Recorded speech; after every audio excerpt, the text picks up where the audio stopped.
Jinди чыгарам деп көп акча сурашат, ошол нерсе туурабы дейт. Негизи медицинада акчага эч качан аяшпайт. Европа аябай медицина кымбат билесиңер. Бул ошонун бир түрү. Ошон үчүн мындай бир көп деле алымда тескери пикир көрүшпөйт да. Бирок Кыргызстан шартында биз айтабыз, ошол дем салган молдокелердин бардыгы этиет болгула, сурабагыла, бергенин алгыла, бербесе ыраазы болгула деп айтат. Антик адамдар ошондон динден мындай бир көз караш жаман болуп калышы мүмкүн. Кой булар сата турбай динди деп. Бирок ал чындыгында медицинанын бир түрү. Бери ушундайлар барбы? Жокпу? Аса, бизде көп.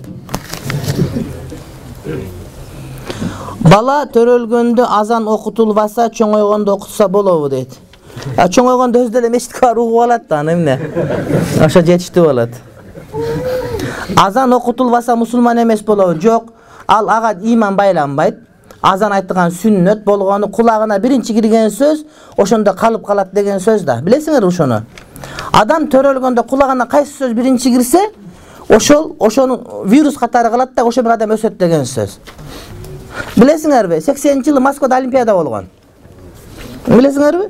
Жанагы аюунун сүрөтү бар, 5 жанагыдай тегереги бар. Анан 90-жылдары көп орус кыздар төрөгөндө негр балдар төрөшүптүр. Эмне десе, адамдар таң калат да, күйөөсү орус, өзү орус, бирок балдары негр. Негр көрө элек 5 жылдан бери. Көрсө 5 жыл мурда жанагы сүйүшүп калган негрлерден калып калыптыр дейт.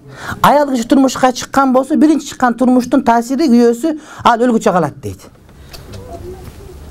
Бул ушундай бир иш, генетика, илим бар ушундай. Көгүчкөндөр бар го, кептерлер, порода кептерлер. Эгерде породасы бузукка кошулуп калган болсо, ал кийин эч качан оңолбойт дейт да. Жанагы сүттүү эчкилер, эгерде жөн текелерге кошулуп калса, кийин сүт азайып кетет, булар порода бузулат. Ошол сыяктуу адам төрөлгөндө биринчи кулагына азан кире турган болсо, бул порода туура сакталып калды деген сөз болот. Мен мисал айтып бергем силерге, интернеттен уксаңар керек. Америкада болгон окуя. Мисирлик бала студент окуганы келет. Анан аялым окуп апты, тамак жеп экен. Анан аны деттонго эмне жанагыдай памперс алмасы ишке киргизип коюптур. Анан мусулман молдонун кызы эмне? Анан ким келсе эле кармап алып кулан азан айта берет экен жаңы төрөлгөн балдарга, деттондорго. Азан айтып жаткыза берет экен ушинтип эле. Мисирлик. Ага ба иши жок аныкы. Памперс азан айтат экен болду. Анан бала окуусун бүтүп кетет Мисирге. Анан бир 20 жылдык болот го, биздикинде 20 жылдык буларда дагы бар экен. Кудайдын кудурети менен 3 жылкы балдардын бардыгы мусулман экен да, кийин келгенде караса, мусулман, Америкада мусулман.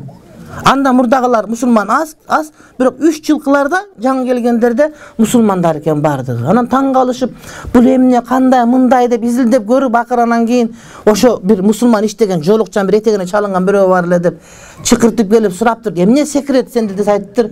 Менде секрет ушул эле, ар бир келген баланы жуунтуп эле кулаган азан айтып, аны ора памперс кийгизе берет элем депчи. Демек ошол азан кулакка кирген, ошол жана ошо сиңип калат деген сөз, урматтуу бир тууган. Анан киргенде эле акча, анан виза бирнеке кире берсе, анда бөлөкчөрөк болуп калат да. Атыңды өзгөрсөң азан окутуш керекпи? Жок. Ат коюу, азан айтуу эки башка маселе. Азан жаңы төрөлгөндө жерге түшүрбөй сактап кармап айтасың биринчи сөздү. Азан ат 7-чи күнү коюлат. Эгер ат өзгөрсө азан айткандын кереги жок. Эки башка маселе. Азан адам төрөлгөндүгү үчүн айтылат да, жаңы төрөлгөндө, ат 7-чи күнү башка адашып кетпеш үчүн айтылат. Анан ат жок болсо кантип билесиң? Ошон үчүн азан эки башка маселе. Ат өзгөрсө азан айтылынбайт жаңыдан.